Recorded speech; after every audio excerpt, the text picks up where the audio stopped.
So like half a year ago, Bungie dumps a ton of information about Marathon, puts out a 2-week-long closed beta, gets caught stealing from artists in a flagrant fashion, pays those artists off, and then disappears for 6 months. Haven't heard from them since until 3 days ago when they dropped this 20-minute dev diary style video updating us on the development of Marathon. And it's huge.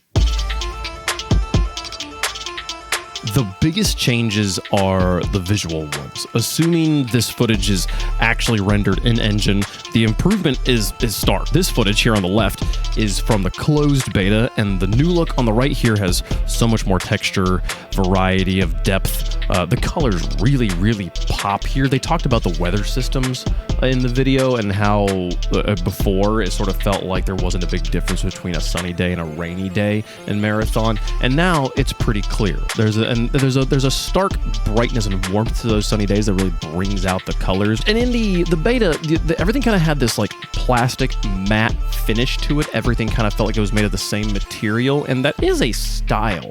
But notably, it's not the style that was sold to us in the teaser trailers years before when Marathon was first announced. One thing Bungie has made a name on over the years is creating games that are genuinely beautiful, genuinely feel like they kind of level up the level of tactile, aesthetic immersion that you're experiencing on the systems that you already own at home. Say what you want about Destiny. The one thing no one could ever say about that game was that it wasn't gorgeous to look at. It had such a clear, distinct style that was crisp and professional while also being stylistic and unique.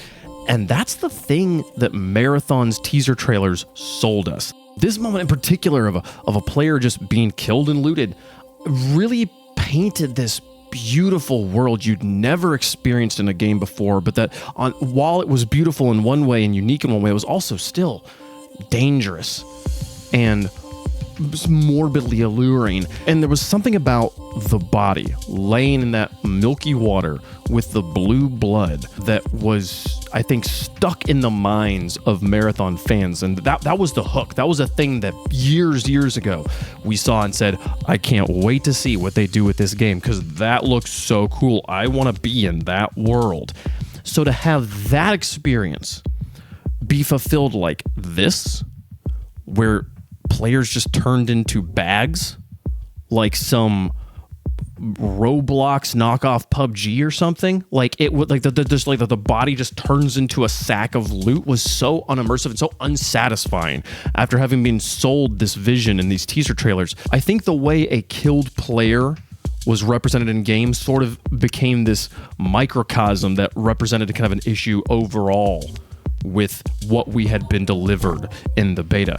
And it's clear that Bungie agreed because they have introduced an entirely new, kind of unique to the genre system that handles how a dead player's body acts on the map. After being eliminated, the longer a player's body has been sitting on the map, the more it will decay, meaning that when you, a player, walk up on a corpse, you can have a basic idea of how long ago that player got eliminated. If there's a bunch of corpses just sitting there that are very, very decayed, you know this fight happened a long time ago, versus maybe a brand new one. Maybe the other team is still around somewhere. Really unique mechanic. I've never seen anybody do that in an extraction shooter or a battle royale or any other type of game. And it's definitely a huge step in delivering that experience that we were promised in the trailer. And I think it's reflected in other parts of the game too. This shot in particular was striking to me, of a player running through water and the bullets whizzing overhead and actually impacting the water, and the gleam you see on the weaponry and on the surfaces. It's very clear not everything is just matte plastic anymore. There is now metal and glass and other materials in this world, and I sort of get the idea that if a player was downed in that water there, if a player was killed in that water, you might get a little bit of that blood we saw in the trailer, and that this is pretty close. This feels like the game version of what that obviously cinematic trailer was selling us.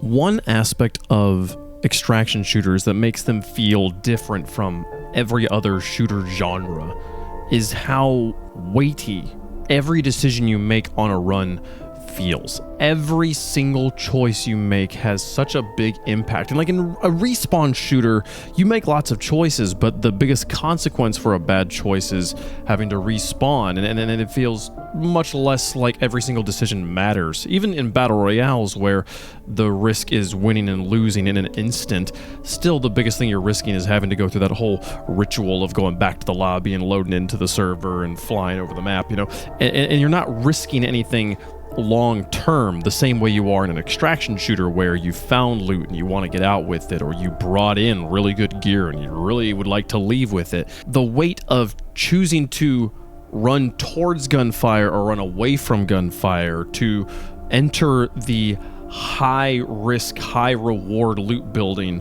or to let it pass this time around, those choices make extraction shooters what they are. And so one of the big negatives I had coming out of the Marathon closed beta was just how dense the action felt. There wasn't room for those weighty decisions to breathe, for you to think about how important those moments were.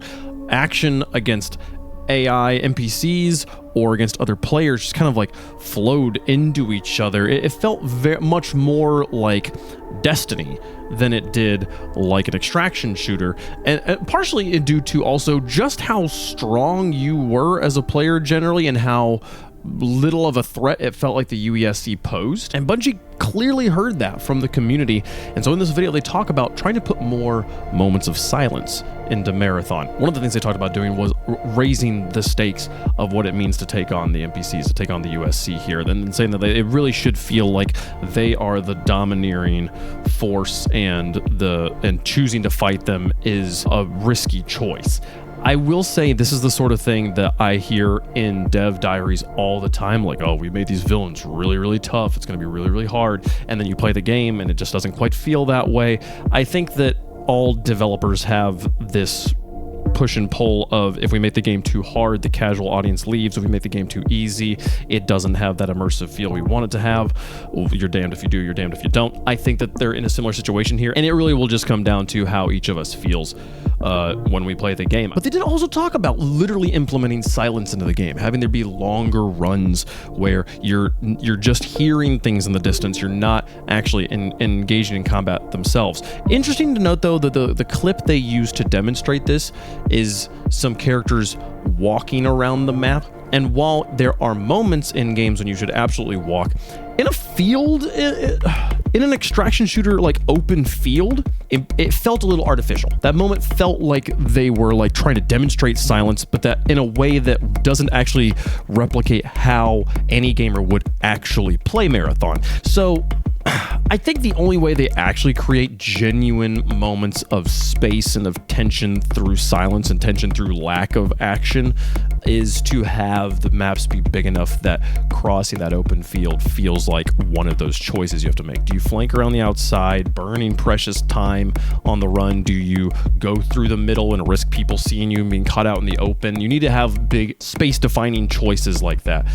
We'll see if they make those moments. I will say that while I loved hearing them talk about the silence they're choosing to implement in the game, they didn't demonstrate any tangible decisions that really made it clear, here's what we're doing that's going to change things. There was a few other really fun elements they talked about in this series. They talked a little bit more about the guns and how they're trying to take that Bungie weapons pedigree and implement it into Marathon. There's some clear examples of what looks like a battle rifle. They talked about how specific weapons, if you found specific mods for the gun, could turn into needlers. They showed off a pistol at one point. I got really excited they were going to say that, like, yeah, it's a nice little cheapo weapon, but if you find that top attachment, it's a 3-tap headshot will kill. And I was like, oh, we're gonna get the Halo CE pistol in Marathon.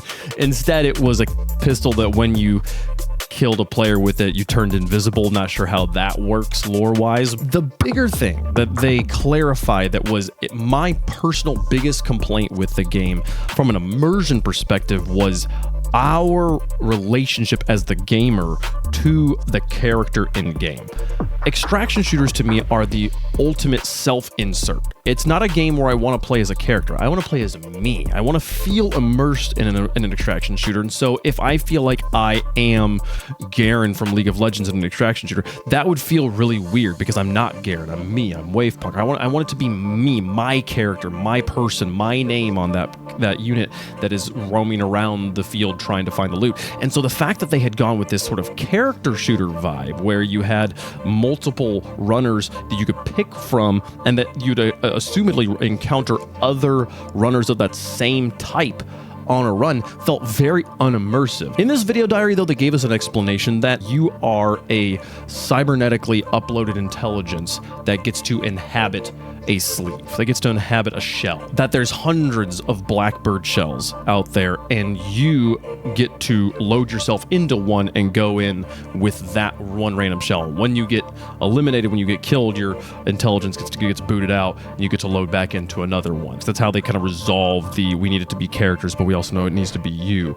I don't love it. It's not my favorite, but I do really appreciate hearing the devs directly address that lore element. They talked about a lot of other lore elements as well, with like factions and stuff, and what specific factions would want you to do and kind of where they came from. Some of them didn't quite make sense to me because they're supposed to be these big organizations that have like lots of money or these kind of powerful forces. But then they describe one of them as being like punks who just want to blow stuff up. And while that's fun, it's not a very good business model, so I'm not quite certain how they're like listed alongside the factions like Traxxas, which are supposed to be like the wealthiest big like oil baron org out there. That seemed like it was a bit of a difference between what factions were. But weird to use the word faction to refer to those two groups as kind of the same thing, you know? But all that plus putting in solos, there's a solo queue as well as proximity chat, which I think is really critical to this type of game doing well.